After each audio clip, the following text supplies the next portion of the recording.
প্রিয় দর্শক, আসসালামু আলাইকুম এবং অশেষ শুভকামনা সবার জন্য।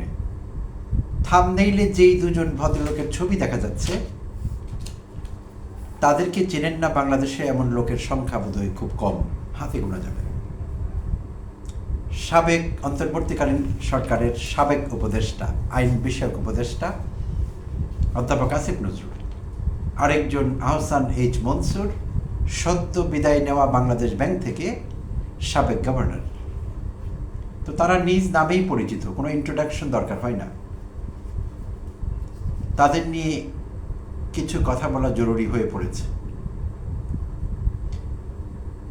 অধ্যাপক আসিফ নজরুলের বিরুদ্ধে তিনি যখন সরকারে ছিলেন, অন্তর্বর্তীকালীন সরকারে, তখন থেকেই কিন্তু অনেক অভিযোগ বিভিন্ন মহল থেকে উঠেছে বা উঠানো হয়েছে। তার বিরুদ্ধে দুর্নীতির অভিযোগ, ভারতের সঙ্গে তার গভীর যোগাযোগ আছে, তিনি ভারতের এজেন্ট, নানা রকম কাহিনী তার বিরুদ্ধে বলা হয়েছে, প্রচার করা হয়েছে বিভিন্ন মহল থেকে। এমনকি কিছু কিছু ইউটিউব চ্যানেল এবং টক শোতেও তাকে নিয়ে কথা হয়েছে, এবং এমন সব অভিযোগ আনা হয়েছে যেগুলো সত্যিকার অর্থে গুরুতর। তো এইসব অভিযোগ সরকারের একজন উপদেষ্টারা মন্ত্রী পদমর্যাদার ছিলেন। কোনো সরকারের মন্ত্রীর বিরুদ্ধে রুলিং পার্টির, এটি যদিও পার্টি না, অন্তর্বর্তীকালীন সরকার একটি দল নিরপেক্ষ সরকার ছিল, যে কোনো সরকারের বলাই ভালো, পার্টি না বলে, কোনো সরকারের একজন মন্ত্রী বিষয়ে, মন্ত্রী যিনি দায়িত্বে আছেন, এমন সব গুরুতর অভিযোগ করা যায় না। করলে যারা করবেন তাদেরকে দায়িত্ব নিয়ে সেগুলো প্রমাণ করতে হয়, কিন্তু করতে হয়নি অন্তর্বর্তীকালীন সরকারের সময়। যাকে ইচ্ছে তাকে নিয়েই যা খুশি তা বলতে পারা গেছে, মানুষ বলেছে। অধ্যাপক ইউনূসকে বাদ দেওয়া হয়নি, সম্ভবত তাকে নিয়ে সবচেয়ে বেশি উচ্চবাচ্য করা হয়েছে, তাকে সবচেয়ে বেশি ডিফেম করা হয়েছে, ডিমেইন করা হয়েছে, তার বিরুদ্ধে অসংখ্য প্রপাগান্ডা ছড়ানো হয়েছে। তিনিও গা করেননি, সরকারের প্রধান নির্বাহী সম্পর্কে যার যা খুশি তাই বলেছেন, পেট ভরে, মন ভরে। তারপরও তারা বলেছেন টক শোতে এবং কিছু ইউটিউব চ্যানেলে, সাংবাদিকেরা, জ্যেষ্ঠ সাংবাদিক, তারা আবার সিনিয়র সাংবাদিক, সিনিয়র আলোচক, সিনিয়র ছাড়া কিছু নেই, যেই কথা বলেছেন তিনিই সিনিয়র। তো সেই সিনিয়রেরা যা তা বলেছেন অন্তর্বর্তীকালীন সরকারের প্রধান থেকে শুরু করে উপদেষ্টাদের সম্পর্কে। তারপরও তারা বলতেন যে এই সরকারের আমলে মত প্রকাশের স্বাধীনতা নাকি ছিল না, যথেষ্ট মত প্রকাশ তারা করতে পারেননি। তো হাস্যকর বললে সেটি কম হবে। এটি একটি ইতিহাস হয়ে থাকবে আসলে বাংলাদেশে, যে অন্তর্বর্তীকালীন সরকারের সরকার প্রধান থেকে শুরু করে উপদেষ্টাদের সম্পর্কে যা ইচ্ছে তাই বলা গেছে, কোনো প্রমাণ লাগেনি, প্রমাণ করবার দায়িত্ব কারো উপর যায়নি। প্রুফ অফ বার্ডেন বলে একটি কথা আছে, বার্ডেন অফ প্রুফ, সরি, উল্টো করে বলেছেন কথাটি। যারা অভিযোগ করবেন, প্রুফ করবার বার্ডেন তাদের উপরে, কিন্তু এই দায়িত্ব কেউ নেননি, প্রুফ করার দরকার হয়নি, জাস্ট বলে গেলেই হয়েছে। আর সরকারও সর্বংসহার সহ্য করে নিয়েছে সব কিছু। তাতে করে বোধহয় আরও ডালাপালা গজিয়েছে, সেই ছড়ানো গুজবগুলো, প্রপাগান্ডাগুলো আরও ছড়িয়েছে বেশি বেশি করে। যাই হোক, সরকার এখন নেই, বিদায় হয়েছে। বিএনপি দলীয় সরকার এখন ক্ষমতায়, জনাব তারেক রহমান প্রধানমন্ত্রী, সব ঠিকঠাক চলছে অ্যাপারেন্টলি। তো সম্প্রতি আসিফ নজরুল তার ফেসবুকে কিছু আক্ষেপ করেছেন, কারণ তাকে নিয়ে চালানো প্রপাগান্ডাগুলো, গুজবগুলো এত মাস ধরে যেগুলো চলছিল, 18 মাস ধরে বলতে গেলে, সেগুলো নিয়ে তিনি কিছু কথা বলেছেন, কিছু অভিযোগের জবাব দিয়েছেন। তিনি বলেছেন যে তার কিছু আসে যায় না, তার বিরুদ্ধে অনেক কিছু বলা হয়েছে, অনেকদিন থেকে বলা হচ্ছে, বাট তিনি বলেছেন যে তাকে ভালোবাসেন এমন মানুষও তো এই দেশে আছে, কিছু মানুষ তাতে কষ্ট পাচ্ছেন, কারণ যেহেতু তার পক্ষ থেকে জোরালো প্রতিবাদ হয়নি, কাউকে আইনের আওতায় আনা হয়নি, আইন উপদেষ্টা হলেও যা তা তিনি শুনেছেন, তার সম্পর্কে প্রমাণ ছাড়া, এভিডেন্স ছাড়া যা ইচ্ছে তাই বলা হয়েছে, কিন্তু আইনের আওতায় কাউকে যেতে হয়নি। তাই তিনি এখন ভাবলেন যে তার সেই ভালোবাসার মানুষগুলো অন্তত জানুক যে তার বিরুদ্ধে যে অভিযোগগুলো সেগুলো সত্যি ছিল না, বানোয়াট, মিথ্যে, পরিকল্পিত এবং অর্কেস্ট্রেটেড প্রপাগান্ডা, সংঘবদ্ধ চক্রের গুজব বা প্রচার, উদ্দেশ্যমূলকভাবে। তো সেটি পরিষ্কার করার তিনি চেষ্টা করেছেন। তো তিনি নিজের নামই নিজে আসিফ নজরুলের দুর্নীতি এরকম একটি টাইটেল দিয়ে শিরোনাম দিয়ে ফেসবুকে লিখেছেন। তো সেখানে তিনি কিছু অভিযোগের ব্যাখ্যা দিতে গিয়ে বলেছেন যে তিনি যখন সরকারে ছিলেন 5,000 স্বাস্থ্য কর্মকর্তা নিয়োগ করা হয়েছে, বা আইন বিভাগে 5,000 আইন কর্মকর্তা নিয়োগ করা হয়েছে, বা আইন বিভাগের কর্মকর্তা নিয়োগ করা হয়েছে। তো তিনি বলেছেন যে এর মধ্যে তার কোনো আত্মীয় নেই, একজনও পাওয়া যাবে না যিনি আসিফ নজরুলের আত্মীয়। যদিও থাকলে দোষের কিছু হতো না, কারণ আসিফ নজরুলের আত্মীয় তো যোগ্য হতে পারেন সেই সব পদগুলোর জন্য, কম্পিটিটিভ পরীক্ষা দিয়ে আসতে পারতেন, বাট তিনি বলেছেন একজনও নেই সেখানে। আচ্ছা, তিনি বলেছেন তিনি ক্ষমতায় থাকাকালীন 1 টাকার দুর্নীতি করেননি, 1 টাকার দুর্নীতি কাউকে করতে দেননি। এবং তার বিরুদ্ধে প্রচার গুজবগুলোর মধ্যে, প্রিয় দর্শক শ্রোতা, আপনাদেরও জানা আছে অনেকের, আমেরিকায় বাড়ি কিনেছেন, আমেরিকায় ফ্যামিলি পাঠিয়ে দিয়েছেন, সরকারের মেয়াদ শেষ হবার কিছুদিন আগে থেকে এগুলো চলছিল। তিনি যে কোনো মুহূর্তে আমেরিকায় চলে যাবেন এমন শোনা যাচ্ছিল। এমনকি যখন বিএনপি সরকার শপথ নেয়নি তখনও শোনা গিয়েছিল আসিফ নজরুল দেশে নেই। আমাকে 2-1 জন বললেন, আমার খুব কাছের মানুষ, তারা শিক্ষিত মানুষ, কিন্তু কোনো যাচাই বাছাই নেই। ফেসবুকের খবর তাদের খবরের প্রধান উৎস। তা আমাকে বলছিলেন আসিফ নজরুল তো নেই, পালিয়ে গেছেন already he is in America. তো আমি বললাম এটি আমার কাছে কোনো নিউজ না। কেন? আমি বললাম যে এটির কোনো নিউজ ভ্যালিউ নেই, কারণ এটি মিথ্যে, প্রপাগান্ডা এবং উদ্দেশ্য প্রণোদিতভাবে করা হচ্ছে। আসিফ নজরুল এমন কিছু করেননি যে জন্য তাকে আমেরিকায় পালিয়ে যেতে হবে। তো তিনি পালিয়ে যাননি, আমরা জানি তিনি এই দেশে আছেন, দরকার হয়নি তার পালিয়ে যাওয়ার, কারণ যেহেতু এমন কিছু করেননি। বলা হচ্ছিল অন্তর্বর্তীকালীন সরকারের সব উপদেষ্টা পালিয়ে যাবেন, কেউ থাকতে পারবেন না, এমনকি প্রধান উপদেষ্টাও পালিয়ে যাবেন। বলা হচ্ছিল প্রধান উপদেষ্টা ফ্রান্সে যাবেন, না হলে আমেরিকায় যাবেন। কন্টেন্ট ব্যাপারীরা এরকম থাম্বনেল দিয়ে, টাইটেল দিয়ে গুজব প্রচার করছিল, গুজব ফ্যাক্টরিগুলো। কিছু হয়নি, অধ্যাপক ইউনূস এই দেশেই আছেন, যাচ্ছেন না কোথাও, কারণ তিনি এমন কিছু করেননি যে তাকে যাওয়া লাগবে। তিনি শেখ হাসিনা না, তিনি অধ্যাপক ইউনূস। আর আসিফ নজরুল অধ্যাপক আসিফ নজরুল, তাই তাকে কোথাও যেতে হয়নি। তা আসিফ নজরুল বলছিলেন যে তিনি আমেরিকায় কেন, বাংলাদেশের বাইরে কোথাও তার জায়গা নেই, বাড়ি নেই, ফ্ল্যাট নেই, কিচ্ছু নেই, বাংলাদেশেই তার বাড়ি। এবং তিনি বলেছেন তিনি উপদেষ্টা থাকাকালীন সময়ে তিনি কয়েকটি বিষয়ে ফেভার নিয়েছেন। ধর্ম মন্ত্রণালয় থেকে চকবাজার মসজিদের জন্য তিনি কিছু অনুদান চেয়ে নিয়েছেন, তার নিজের হাতে নেননি। সেই মসজিদের উন্নয়নের জন্য কিছু অনুদান তিনি মঞ্জুর করিয়েছেন। আর ডাকসুর কর্মকর্তাদের বা নেতৃবৃন্দের অনুরোধে এবং ঢাকা বিশ্ববিদ্যালয়ের অনুরোধে সেখানে খেলার মাঠ উন্নয়নের জন্য তিনি কিছু বরাদ্দ পাইয়ে দিয়েছেন ঢাকা বিশ্ববিদ্যালয়কে। সো এগুলো যদি ব্যক্তিগত দুর্নীতি হয়ে থাকে, হতে পারে। আচ্ছা, তো তিনি সেভাবে ব্যাখ্যা দিয়েছেন এবং তিনি বলেছেন যে আমি কাউকে কোনো অন্যায় সুবিধা নিতে দেইনি। তো প্রিয় দর্শক শ্রোতা, সম্ভবত এইটি তার বড় সমস্যা। আচ্ছা, তো আসিফ নজরুলকে নিয়ে যারা গুজব ছড়াচ্ছেন তারা কোনো সুবিধা তার কাছ থেকে নিতে পারেননি, হয়তো চেষ্টা করেছেন। তো না পারলে এখন কি করবেন? তাকে তো নামাতে হবে, টেনে চেষ্টা করতে হবে, অন্তত চেষ্টা তারা করেছেন, কিন্তু সফল হননি সম্ভবত। তো আসিফ নজরুল বিষয়টি পরিষ্কার করলেন তার ফেসবুকে। তো আসিফ নজরুল বিরুদ্ধে যেসব অভিযোগগুলো, এর মধ্যে 2টো শ্রেণী আছে। অভিযোগকারীদের আমি 2 ভাগে ভাগ করব।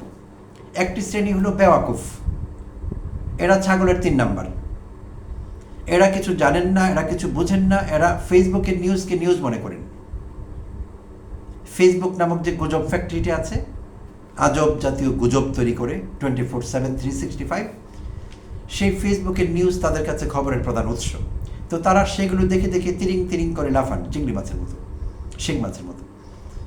সেগুলো তাদের কাছে খবর, সেগুলো আবার তারা এখানে ওখানে প্রচার করতে থাকেন without any verification, without any justification, কোনো এভিডেন্স নেই, প্রুফ নেই, কিছুই নেই, সেগুলো প্রচার করতে থাকেন, শেয়ার করতে থাকেন। কিছু লোক আছে এটি তাদের একটা মজ্জাগত অভ্যাস হয়ে গেছে, বুঝে না বুঝে যে কোনো কিছুতে শেয়ার বাটনে তাদের চাপ দিতে হয়, মুহূর্তে ছড়িয়ে পড়ে লাখো কোটি মানুষের মধ্যে। তো এই গুজবগুলো তখন শেকড় গজায় আস্তে আস্তে সেগুলো। তো এক শ্রেণীর লোক এরকম ছাগলের 3 নাম্বার, এই গুজবগুলো আসিফ নজরুলের বিরুদ্ধে ছড়িয়েছেন। আরেক শ্রেণীর লোক, তারা জানতেন আসিফ নজরুল একজন সৎ মানুষ, কিন্তু পরিকল্পিতভাবে অর্কেস্ট্রেটেড প্রপাগান্ডা তার বিরুদ্ধে ছড়ানো হয়েছে। কারণ আসিফ নজরুল কাউকে সুবিধা নিতে দেননি, আর সুবিধা বঞ্চিত সেই শ্রেণীটি, অন্যায় সুবিধা বলা ভালো, অন্যায় সুবিধা যারা নিতে পারেননি তারা আসিফ নজরুলের বিরুদ্ধে যাইছে তাই বলেছেন, তাকে একটা ডেবল বানাবার চেষ্টা করা হয়েছে। তো সেই চেষ্টা সফল হয়নি, আসলে হয় না কখনো। আর আরেকজনের কথা বলবো, আহসান এইচ মনসুর, বাংলাদেশ ব্যাংকের সদ্য সাবেক গভর্নরের কথা বলছি। আমরা জানি তিনি কোন পরিস্থিতির মধ্য দিয়ে সম্প্রতি বাংলাদেশ ব্যাংক ছাড়লেন কিংবা গভর্নরের পদটি ছাড়লেন। দোস্তের মতো একটি মব তৈরি করা হয়েছে, এবং একটি সরকারি মব, কারণ বিএনপি দলীয় লোকেরা করেছে। বাংলাদেশ ব্যাংকের কর্মকর্তা কর্মচারীরা যারা বিএনপি ঘরানার, সেখানেও লাল, নীল, সবুজ, হলুদ, পার্পল নানা রকমের দল আছে, আওয়ামীরা আছে, বিএনপি আছে, সব দলের লোকেরই সেখানে আছে। তো আগে এরকম ছিল না। বাংলাদেশ ব্যাংকে আমরা যদি কয়েক বছর আগে ফিরে যাই, এত দলীয় প্রভাব, এত দলীয় কোনো কিছু সেখানে আমরা দেখিনি, বাট এখন আছে সেগুলো সুস্পষ্ট। তো বিএনপি দলীয়রা বহুদিন পর একেবারে গোফে তা দিয়ে বেরিয়ে এসেছে। সো তারাই মব করে এমন পরিস্থিতি সৃষ্টি করেছে, সারা পৃথিবী জানে এটি, বাংলাদেশ না শুধু। এখন বাংলাদেশে যা হয়, আপনার এলাকায় যা হয়, সারা পৃথিবী জানে সেটি। আগে এরকম ছিল না। সামাজিক যোগাযোগ মাধ্যমের কল্যাণে সারা পৃথিবী জানে। তো কোন পরিস্থিতিতে তাকে যেতে হলো, তিনি সম্মানী মানুষ, সম্মান নিয়ে তিনি সরে পড়েছেন। কিন্তু তার উপদেষ্টাকে, জনাব আহসানুল্লাহকে অপমানজনকভাবে গাড়িতে তুলে দিতে দেখা যায়। তার গায়ে হাত দেওয়া হয়েছিল, বিএনপির গুন্ডারা করেছিল সেটি, বিএনপির বাংলাদেশ ব্যাংকের কর্মরত গুন্ডারা। তাদের ছবি, ভিডিও সব কিছু আছে। তো তারা জানে না যে এইসবের উত্তর তাদেরকে একসময় দিতে হবে। হাসিনা আমলে হাসিনা যা করেছিলেন, হাসিনার গুন্ডারা যা করেছিলেন, হাসিনার সন্ত্রাসীরা যা করেছিলেন, ছাত্রলীগ, যুবলীগ, আওয়ামী লীগ, তাদের বেনিফিশিয়ারিরা যা যা করেছিলেন, তারা ভেবেছিলেন এসবের রেকর্ড নেই। দেখুন কি আফসোস, পরিহাসের বিষয়, সব কিছুর রেকর্ড সামনে এসে হাজির। হাসিনা থেকে শুরু করে অনেকেই হবেন এখন খুনের মামলার আসামি হয়েছেন, মৃত্যুদণ্ড অনেকেরই হবে, যাবজ্জীবন কারাদণ্ড অনেকেরই হবে, যদি বিচার ব্যবস্থা এখন চলে। আর যদি বিএনপি বন্ধ করে দেয়, বিচার চলতে না দেয়, তাহলে হয়তো হবে না। তো বন্ধ করে দিলেও সেটা রেকর্ড থাকবে। বিএনপিকেও সাবধানে থাকতে হবে। বিএনপি যদি ভুলে যায় হাসিনা কোন পরিস্থিতির মধ্য দিয়ে পালিয়ে গেছে, পালিয়ে যেতে হয়েছে, এবং আওয়ামী লীগের মতো একটি দলের পতন হয়েছে, বিএনপি যদি সেটি ভুলে যায়, ভুল করবে। কারণ তাদেরও তারা যা যা করবেন, অন্যায় প্রভাব বিস্তার করে, সিস্টেমকে ম্যানিপুলেট করে যা যা করবেন, সেগুলোর কিন্তু রেকর্ড থাকবে, তাজা রেকর্ড একেবারে। তাদের যখন পতন হবে, ধস নামবে, সেগুলো আবার সামনে বেরিয়ে আসবে, আবার তাদের গলায় দড়ি পড়বে, হাতে রশি পড়বে, অনেক কিছুই হবে। তো তারা সেটি মনে রাখলে হাসিনার দুর্গতির কথা, আওয়ামী লীগের দুর্দশার কথা তারা ভালো করবেন। বুদ্ধিমত্তার পরিচয় হবে সেটি, না হলে কিন্তু মুশকিল, দুঃখজনক হবে, আমাদের তখন কষ্ট পেতে হবে।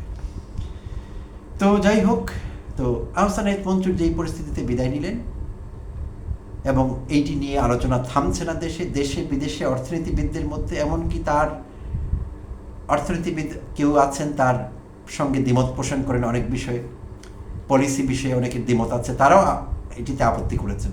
তারা বলেছেন যেভাবে তাকে বিদায় করা হয়েছে এটি তার জন্য প্রাপ্য ছিল না, তিনি এটি ডিজার্ভ করেন না, তাকে যেতে হলো সম্মানজনকভাবে যেতে হতো, যেতে পারতেন তিনি, করা যেত, এরকম পরিস্থিতি করা হয়নি।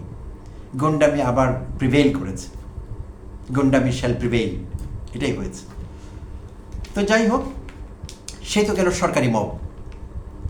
এখন কিছু তথাকথিত গণমাধ্যম অর্কেস্ট্রেটেড প্রপাগান্ডা চালাচ্ছে আহসান এইচ মনসুর সম্পর্কে। আমি আজই দেখলাম সেগুলো, একজন আমাকে শেয়ার করেছেন, আমার খুব কাছের মানুষ। তো সেই ভিডিওটি দেখে আমার আগ্রহ জন্মালো, আমি সেই চ্যানেলে ঢুকে আরও কয়েকটা ভিডিও দেখার চেষ্টা করলাম, তা আমি বুঝে গেলাম বিষয়টি কী। প্রিয় দর্শক শ্রোতা, 9 দিন আগে বাংলাদেশ প্রতিদিন রিপোর্ট করেছে।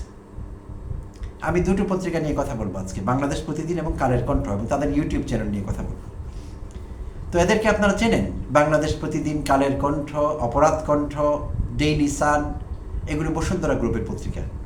আর বসুন্ধরা গ্রুপ এই দেশে সাংবাদিকতার স্বর্ণযুগ ফিরিয়ে আনবার জন্য পত্রিকাগুলো খোলেনি, তাদের কায়েমি স্বার্থ বাস্তবায়ন করবার জন্যে, যাদের তাদের পছন্দ না, যাদের সঙ্গে ঝামেলা, তাদেরকে নামাবার জন্যে, প্রতিপক্ষকে তুলোধুনা করবার জন্যে তারা এই মিডিয়াগুলো খুলেছেন। এবং তাদের অ্যাক্টিভিটিস গত কয়েক বছরে কী জাতীয় জার্নালিজম তারা করেছে সেটা কিন্তু আমরা জানি, দেখেছি। তো এখন এই মিডিয়াগুলো যদি বসুন্ধরা গ্রুপের অপকর্ম লিখতে শুরু করে, আর কোনো কিছু না, অন্য কোনো টপিক কভার করবার দরকার নেই, অন্য কোনো খবর কভার করবার দরকার নেই, শুধু বসুন্ধরা গ্রুপ যা যা করেছে গত 20, 25, 30 বছরে বাংলাদেশে, শুধু সেগুলো যদি কভার করে, তাদের যে কয়টি মিডিয়া আছে, পত্রিকা আছে, যথেষ্ট না, আরও বাড়াতে হবে।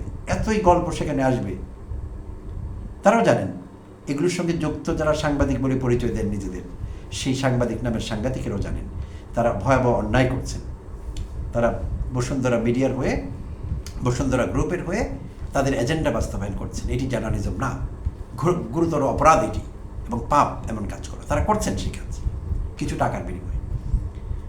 তো 9 দিন আগে বাংলাদেশ প্রতিদিন থাম্বনেইল বানিয়েছে গভর্নর আহসান এইচ মনসুরের বিরুদ্ধে যত অভিযোগ, আর 6 দিন আগে 3 দিন পর থাম্বনেইল বানিয়েছে, টাইটেল দিয়েছে স্কুল ঘেঁষে resort spa centre Ahsan H মনসুরের। কালের কণ্ঠ। অর্থাৎ ধারাবাহিকভাবে তারা প্রপাগান্ডা চালিয়ে যাচ্ছে আহসান এইচ মনসুর সম্পর্কে। তো টাঙ্গাইলে কোন এক স্কুলে, তার আমি ধারণা করছি তার নিজের এলাকা হবে সেটি আহসান এইচ মনসুরের, তার নামে একটি স্কুল আছে, তার নামে না হয়তো তার প্রতিষ্ঠিত, তিনি সেই স্কুলের চেয়ারম্যান ম্যানেজিং কমিটির। তো সেই স্কুলের পাশে নাকি পাশ ঘেঁষে দেয়াল ঘেঁষে নাকি একটি স্পা সেন্টার আছে ওখানে। সেই স্পা সেন্টারে নানা রকম অপকর্ম করতেন আহসান এইচ মনসুর ক্ষমতার প্রভাব খাটিয়ে। স্পা সেন্টার স্কুল দখল করে ফেলেছে, স্কুলের দেয়াল দখল করে ফেলেছে, সেখানে গণ্যমান্যরা যেতেন, সেখানে মদের পার্টি হতো, ড্রিঙ্কস পার্টি হতো, নানা রকম অনৈতিক কাজ হতো, নানা রকম লোকের আনাগোনা সেখানে দেখা যেত। এই রিপোর্ট করেছে কালের কণ্ঠ। ভয়ঙ্কর মনে হয়েছে আমার কাছে রিপোর্টটি। আমি শুনলাম, দেখলাম, ভিডিওতে যা যা দেখাবার চেষ্টা করা হয়েছে, এটি অর্কেস্ট্রেটেড প্রপাগান্ডা, স্ট্রেট ফরওয়ার্ড, আর কোনো কথা নেই, ফুল স্টপ। সেখানে আহসান এইচ মনসুরের কোনো বক্তব্য নেই, তার কোনো প্রতিনিধির কোনো বক্তব্য নেই, একতরফা রাস্তার কিছু লোককে তুলে এনে। প্রিয় দর্শক শ্রোতা, দয়া করে আপনারা সুযোগ পেলে ভিডিওটি দেখে নেবেন। স্কুল ঘেঁষে resort spa centre Ahsan H মনসুরের, কালের কণ্ঠের ইউটিউব চ্যানেলে ঢুকলে পেয়ে যাবেন। ঝকঝকে থাম্বনেইল, আকর্ষণীয়। তো সেখানে একতরফা রাস্তার কিছু লোককে তুলে এনে আহসান এইচ মনসুরের বিরুদ্ধে বিবৃতি দেওয়া হয়েছে। আহসান এইচ মনসুর কতটা খারাপ লোক ছিলেন, কতটা প্রভাব বিস্তার করতেন, সেই স্কুলটা কিভাবে আহসান এইচ মনসুরের জন্য রসাতলে গেছে, সেই সবও বলা হয়েছে সেই ভিডিওতে। জঘন্য জঘন্য, নিন্দা জানাবার ভাষা জানি না। তো এইটি পরিকল্পিত, দুঃখজনক, এটি অ্যাকসেপ্টেবল না, বাট হচ্ছে। তো এখন বিএনপি দলীয় মবের কারণে তার সরে আসা বাংলাদেশ ব্যাংক থেকে, তার উপদেষ্টার লাঞ্ছিত হওয়া, এবং ব্যাক টু ব্যাক এই বসুন্ধরা গ্রুপের পত্রিকাগুলো তাকে ডিফেম করবার নানা রকম কন্টেন্ট বানানো ধারাবাহিকভাবে, এই সবগুলোর একটি যোগসূত্র আছে মনে করি। এই কোনো ঘটনা একটির সঙ্গে একটি বিচ্ছিন্ন না, প্রত্যেকটি ঘটনা পরস্পরের সঙ্গে যুক্ত, সম্পর্কিত। যে কোনো বুদ্ধিমান মানুষই কিন্তু সেটি ধরে ফেলতে পারবে। তো মিডিয়াগুলো এইভাবে করতে থাকলে মিডিয়াও কিন্তু জয় বাংলা হবে। এই দেশের মানুষ একবার জয় বাংলা করতে শিখে গেছে। শুধু হাসিনা জয় বাংলা হয়নি, আওয়ামী লীগ জয় বাংলা হয়নি। যারাই এইসব করবে, দেশের বিরুদ্ধে, জনগণের বিরুদ্ধে, দেশের সম্মানী লোকদের বিরুদ্ধে, সৎ লোকদের বিরুদ্ধে, তারাও জয় বাংলা হবে। বেশি দেরি হবে না, খুব তাড়াতাড়ি হবে। আর আহসান এইচ মনসুর কী করছিলেন, কেন মিডিয়া, বিশেষভাবে বসুন্ধরা গ্রুপ তার বিরুদ্ধে লেগেছে, প্রিয় দর্শক শ্রোতা, সেখানে একটু ঘুরে আসা দরকার। আহসান এইচ মনসুর কিন্তু বিদেশে পাচারকৃত টাকা আদায় করবার ব্যাপারে ছিলেন একেবারে হেল বেন্ট, যে টাকা তিনি এনেই ছাড়বেন। ঋণ খেলাপি ইস্যুতে তিনি ছিলেন উচ্চকণ্ঠ।